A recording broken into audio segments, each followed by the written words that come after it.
Guess the power. My guess.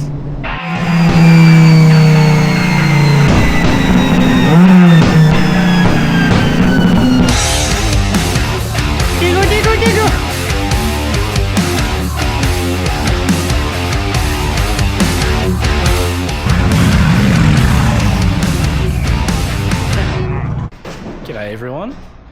I know I sound a little bit funny at the moment. I am currently still sick, so I don't sound the best, I don't feel the best, but we're going to try and push through it today.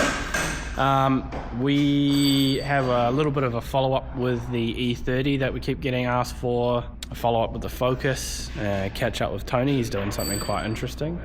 So I thought we'll make a video, haven't made one in a while, been pretty busy trying to get Cascay's car ready to go overseas and trying to push on with getting the Focus ready for World Time Attack Challenge has been challenging, play on words there, but yeah, so we'll go and have a look at the E30 and then we'll look at the Focus and look at this other BMW that Tony's doing and go from there. Hopefully someone finds it interesting, maybe not.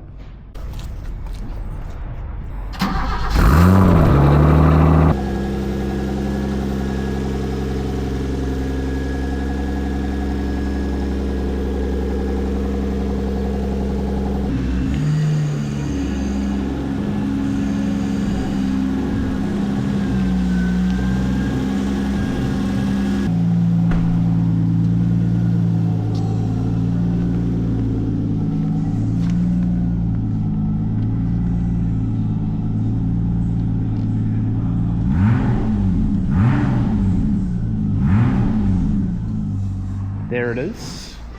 If you remember, I'll insert what the car used to look like or a link to the original video from when we originally built it. So it's an E30, still running an M20, still running a factory 5-speed. Now it's been painted.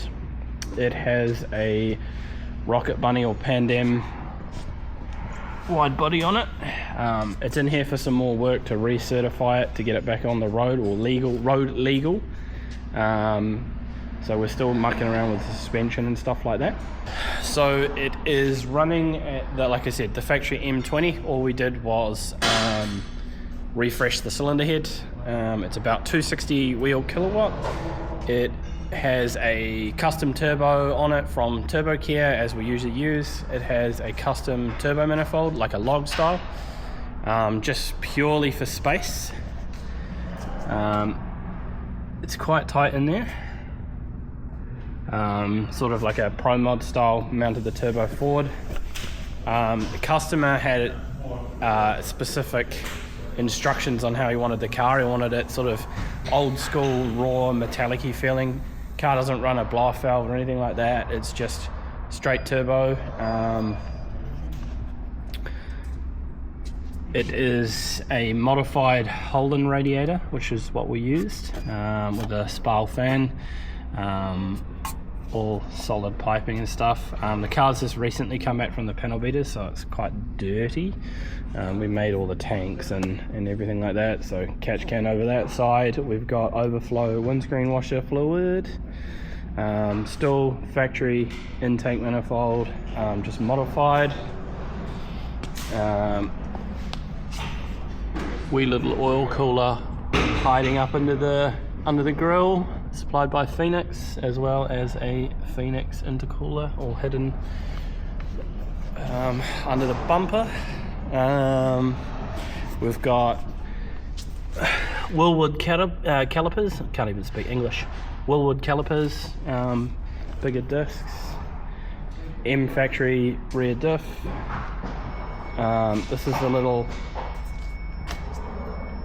surge tank fuel enclosure that we made, so aeroflow, 150 litre per hour in tank fuel pump, so the fuel pump's not hanging out and making lots of noise. These are nice and quiet. All AN, nice little pedestal for it there. We ended up having to modify the fuel tank because this particular E30, some of them have external fuel pumps from factory and some of them had internal, so in the fuel tank itself. We ended up having to modify this one. This one was an external one, so what we actually used is a late model 160 litre per hour Honda CR-V pump, fit in there quite nicely.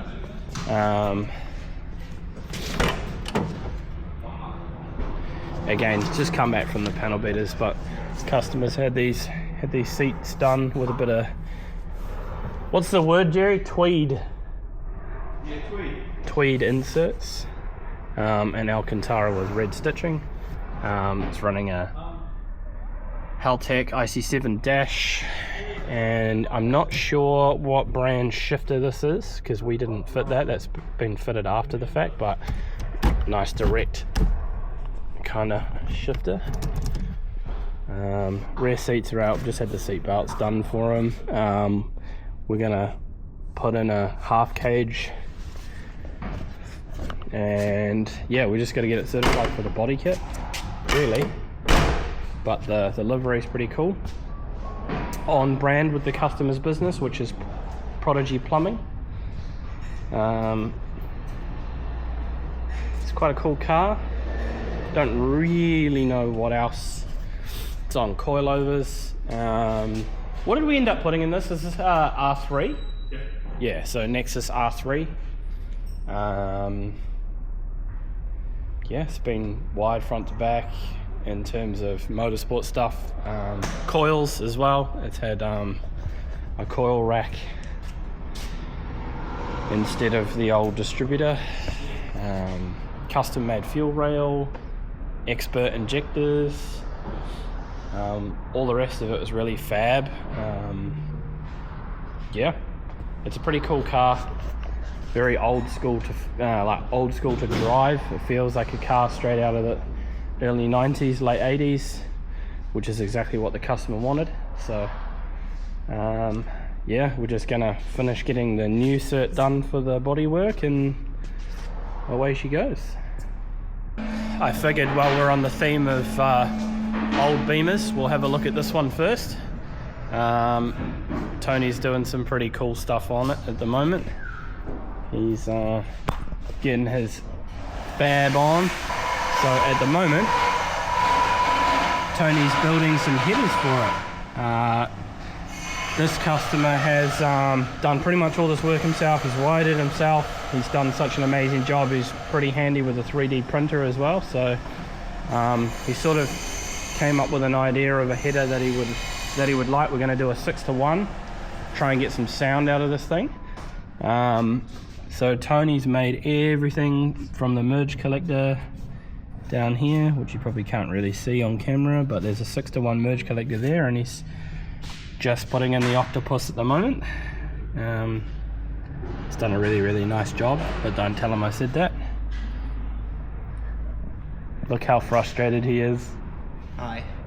He loves it. Guten Tag. Guten Tag. He's doing German things. He's doing precision fabrication. Yeah.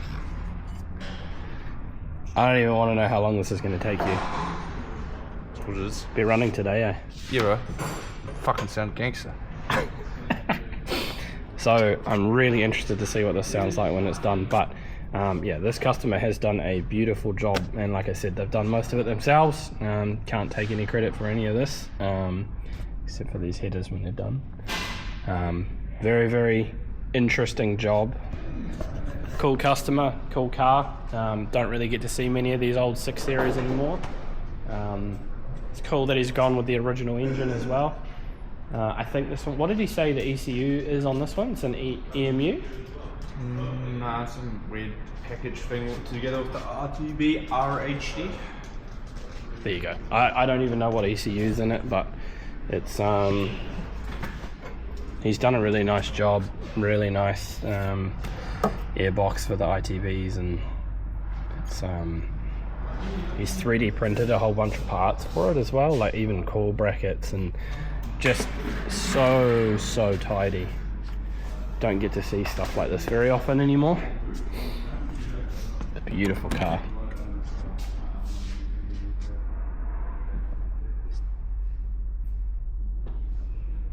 Nice and OEM plus. Get get you a good shot of the driver's side. Don't make cars like this anymore.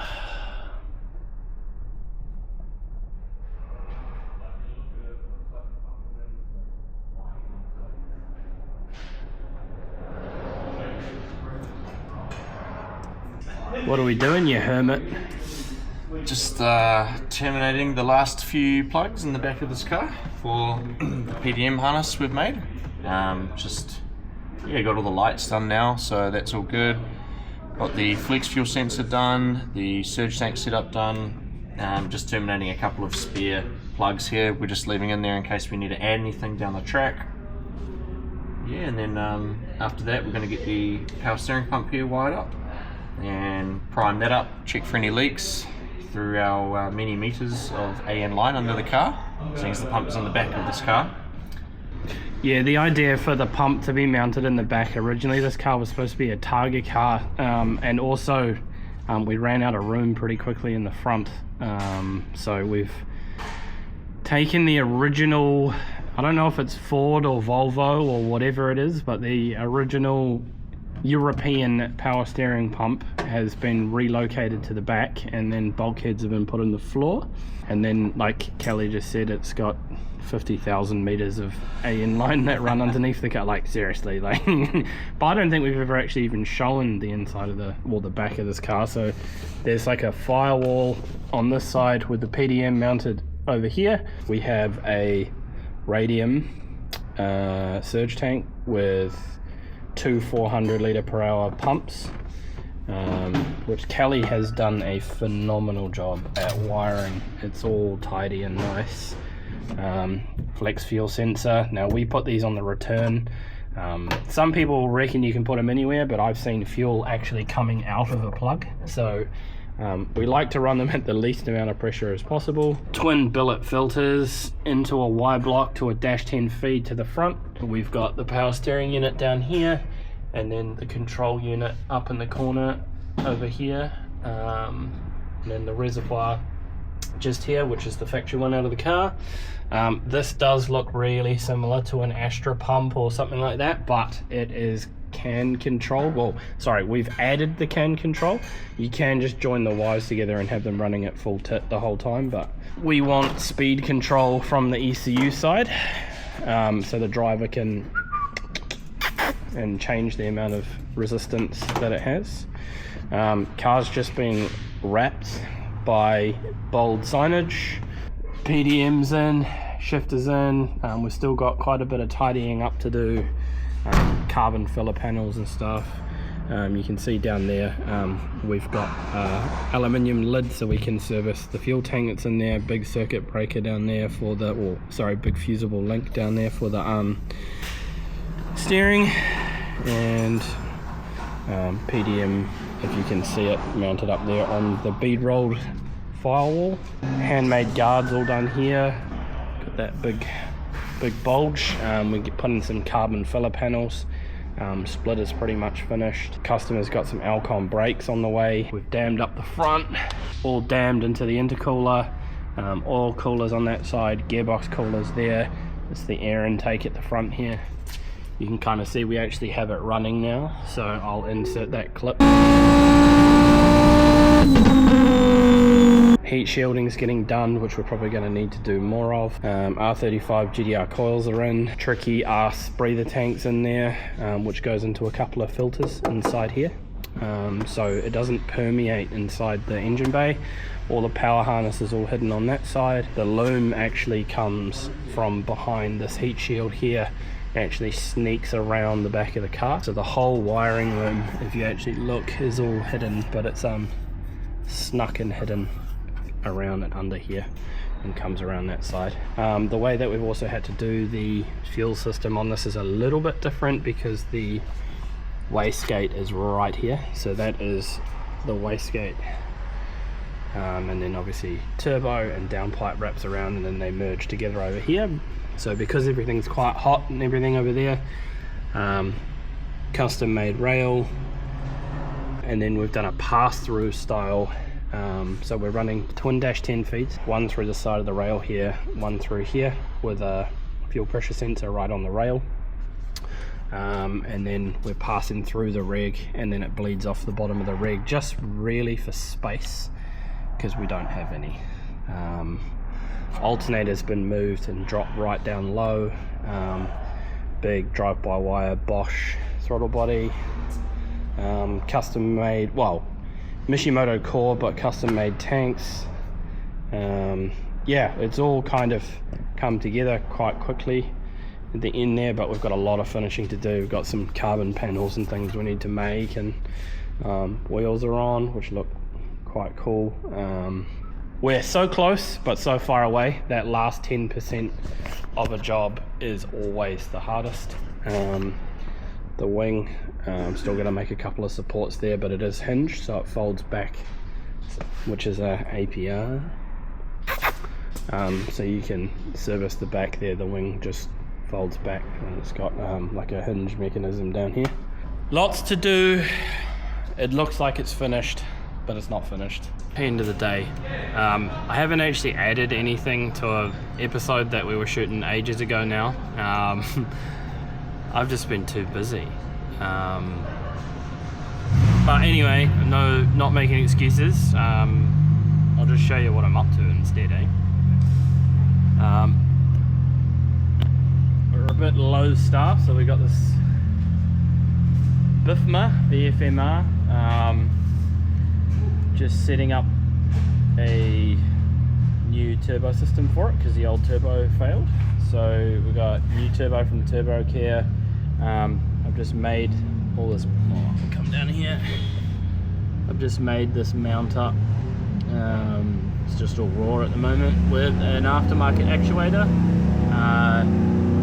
new turbo, new mani, just welding on some piping for the intercooler, and I'm just starting on the downpipe here, which is gonna down there, so should be pretty good. The factory exhaust we're gonna cut off and get rid of that flange down here and whack a wee V-band on it, and then all the power steering can go back in there. It should be pretty good. Gonna have to make a brace off the bottom and stuff as well, because there's quite a lot of weight hanging off there if you have a look, so gonna have to make a brace that goes from the block to the bottom of the turbo, but gotta find the cover for that too, so it can sleep overnight. But yeah, been working out wastegate springs and had to make the actual actuator arm itself as well as the mount, so that's all finally done. There's the lovely E30 that you would have seen, just finally had the recert all finished for the wide body. Customer's 350Z, one of Kelly's mates' frickin' Crown Wagon. Update on the Ford, vinyl's on, brand new Alcons are in. 380mm Alcon kit, which we finally have brakes, which is cool. Finally got a tow hook as well. Some new work wheels for the rear to tie into the wrap. Yokohama. We've had to change the rear section of the exhaust up as well, purely because how the diffuser mounts down here.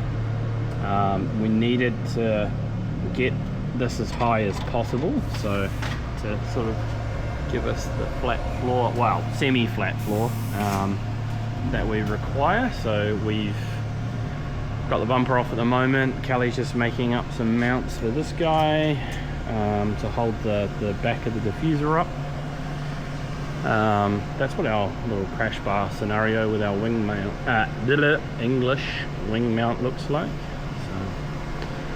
And I'll just flip the camera around. Oh, there's my ugly face again. We've gone ahead and put on the tow strap for the back, and yeah, got our little flicky boy exhaust, which comes up on a massive angle now. See if I can look at some welding through here. Oh, we're getting... Kelly's making some brackets for the stays. I'm not going to ask him to talk while he's welding. I might tickle him though. That'd be funny. Jiggle, jiggle, jiggle. We have the engine out of this baby here, doing a head package on him, and tomorrow we will film the Corolla wagon with a chopped exhaust. All the running gear is coming out of this and going into a Yaris of all things, but we're just doing a health check on it. It's on cut springs, the exhaust is cut off it. It's pretty gangster, so we've got to make sure that that's healthy before we pull all the running gear out. And Tony's little 6 series project, the 6-into-1 header, is all done. Should actually pull that down so you can have a look. Yeah, here we go. All the headers are all done, all finished, welded. But yeah, all comes down to the 6-to-1 merge collector down there. And yeah, then once the exhaust is done, we can reassemble and tune. He's got his little list there on the windscreen. Say it again. Yeah, we put just really, like, me and Kelly have been pushing real hard on the Ford, trying to get it ready for World Time Attack, because it's actually, I think we worked out today, 14 days or something until it leaves. So still got so much to do. Car's not even tested yet. It was supposed to be done ages ago, but we've had heaps of setbacks. Oh, the newest cool thing is the engine mount, actually. That'll be something I can show them. Running it through the gears, it's got like this RTEC or AirTech, whatever the fuck it's called. Sorry, Mount Tune. AirTech is another company that make a mount kit for it.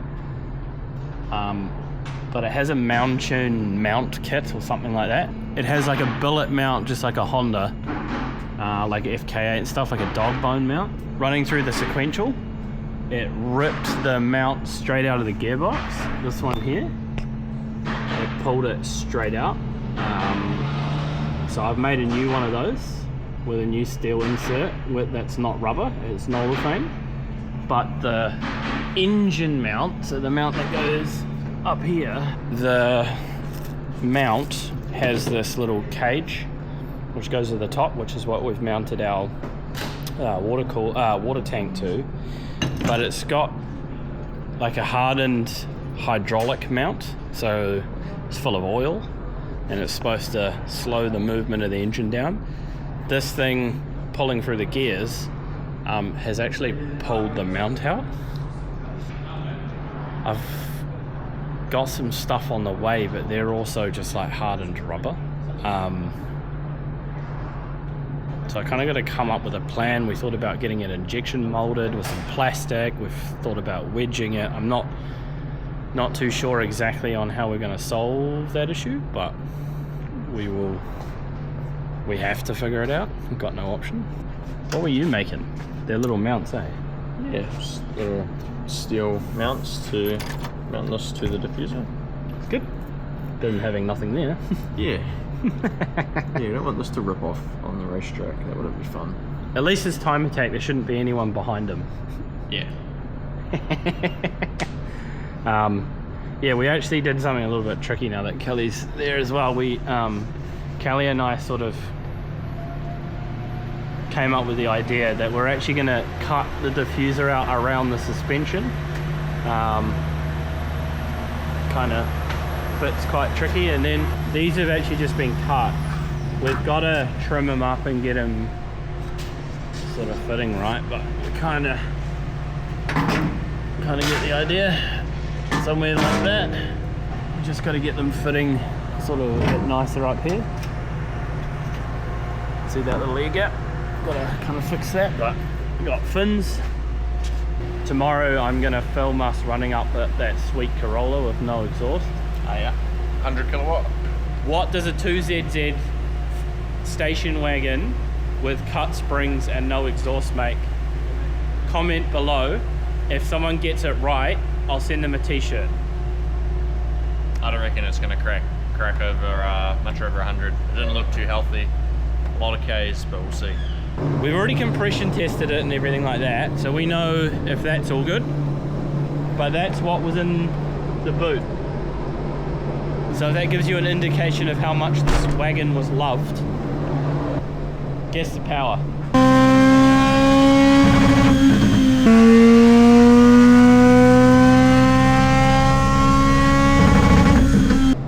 guess, I'm hoping for 120 kilowatts. 1800 VVL, 120 kilowatts. Jerry, what's your guess on how much power that Corolla is going to make tomorrow? I don't know, 70 kilowatt? 70 kilowatts? Yeah, less hopeful than I am. That's what they make, isn't it? Those things? Nah, it's a 2ZZ. It should be. Oh, but it's not 200,000 Ks. brand new, it'll make 200 horse, brand new, at the engine. I reckon 110 max. Guess for tomorrow, how much power is that Corolla making? Was it 2ZZ? Yeah. Oh, fuck. What was this compression? Like 210? Had healthy compression, bad leak down. Kilowatt? Okay.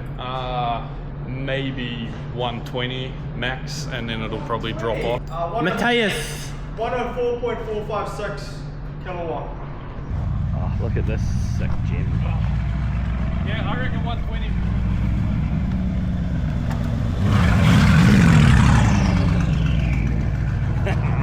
Mean. What do you reckon, how many kilowatts do you reckon the Corolla's gonna make tomorrow? 73. 73, so we've got all the way from 70 all the way to 130. Well, this is going to be the last part of this episode. It is, what's the time? 8 o'clock. Cold, and me, Jerry and Kelly are still here. Finally getting to run the Focus up on the dyno. I haven't filmed all the setup stuff yet, or sorry, I didn't film all the setup stuff because it was just boring, the shift cut and stuff like that. We've had a few issues. We had an ignition system breakup. We've had some issues with the Quafe spitting oil, which we're trying to figure out what's going on there, because we've added an expansion tank and a breather and stuff like that, but it's still going. But yeah, realistically, get some footage of this thing actually making some power after all this time, and hopefully we can get it sorted. And yeah.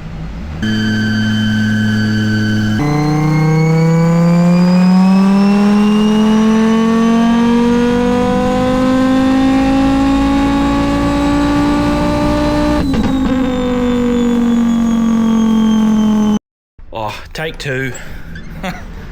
Back again. Last night we ended up having a few alternator problems. We thought we fixed it today, it was running fine, and now we've got problems again. So Brian actually brought in this little Bluetooth alternator, which is quite cool. So the car's running without an alternator, but it still has voltage. But yeah, so we're sitting at 499 wheel kilowatt at the moment, so it's pretty good. But yeah, hopefully get some good footage.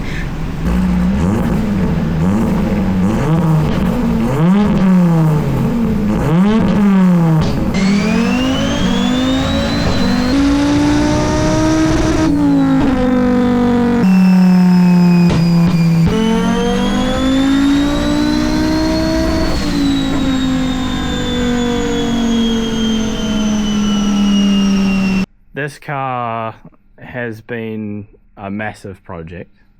6 years. Yep. Altogether. Few starts and stops, a few change in directions, external parties. The engine was gone for a year. 18 months. It took all up, yeah. From For- pulling it to putting it back in. All custom camshafts and everything in it's made from scratch. Yeah, everything. Originally, the whole idea with the car was it was supposed to be a Targa car. Then we discussed, you know, like a production car series, like we were going to try and keep the car road legal and not anymore. Said bash bar and things. I don't want to take up too much of your time, being that it's late at night. This is the second night it's been on the dyno. How do you feel? Are you happy? I'm happy, yeah, absolutely. I'm happy with where we're at. Winding that back a little bit, it's been, you know, I put a lot of pressure on you, obviously, and the team. You know, we're going to time attack, and that has been the goal with this car for a few years now. World Time Attack is in Sydney, we're in Auckland, so that brings its own pressure and stress and timing. The boat leaves, I think, in 2 weeks. So Hasn't even touched a racetrack yet. It hasn't touched tar seal yet. The car's just been tuned, like JP was saying. It's making some real impressive numbers for where we're at with the car. Am I happy? Yeah, I'm real happy. I think we've got a product that myself, your company, everybody involved, all the sponsors, we need more sponsors, by the way, just, you know, it is a privateer of, you know, effort coming from just a family team that's put this thing together out of a lot of hard work and grief. But all the hard work's been worth it. We're going to get there. It's going on the boat. We're taking it really as to show off the car, show what we've done to the car. Nobody's ever done this with this particular car before. This chassis has never been used in this way. This motor's never been used in this way.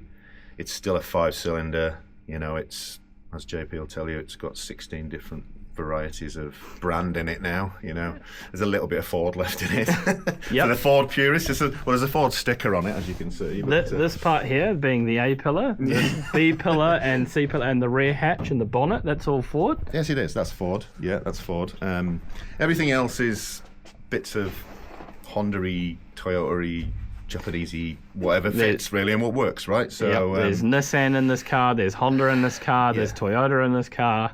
But that's part of the game, right? So we had to build something that was going to be hopefully competitive in our class. We're entering an open class, which is, you know, we're shooting for the stars with going in open class with a front-wheel drive, 2.5 litre. Looking at the dyno figures and what we've been doing, Not bad. we're, you know, still conservative. We want to be able to take a running and driving car to Sydney. Not, you know, it's not about having massive figures in here and, you know, a bowl of shrapnel to take to Sydney with us. So we've got to get it on the track. We've got to do some time in the car. I'm not nervous about driving it. I drive quite a lot of stuff, so I think it's going to be different. And like I said, I don't think anybody's bringing anything like this. So I think it suits the event. I'm looking forward to taking the car there, showing people the car, listening to the talk between the tuner and JP just now. I think there'll be a lot of talking going on between them and the event people, because I don't really know what they're talking about. It's all gibberish to me. But still waiting for parts. They're getting flown over from the UK, all over the world at the minute. There's parts there waiting for us and stuff waiting for us when we get there and stuff. So it's a bit of a last minute throw together, but yeah, we're going to make the boat, which is the big thing. We're going to go to the event and give it a bit of a nudge. So yeah, happy. Yeah, and I don't think it's actually been stressed enough either. Everything on this car, from the pistons to the camshafts, even the intake manifold, the airbox, the everything has had to be made. This is not like something where we can just go to one of our local performance shops like Speed Science and buy something. There's nothing there to buy. Every reservoir, everything is hand built. Yeah.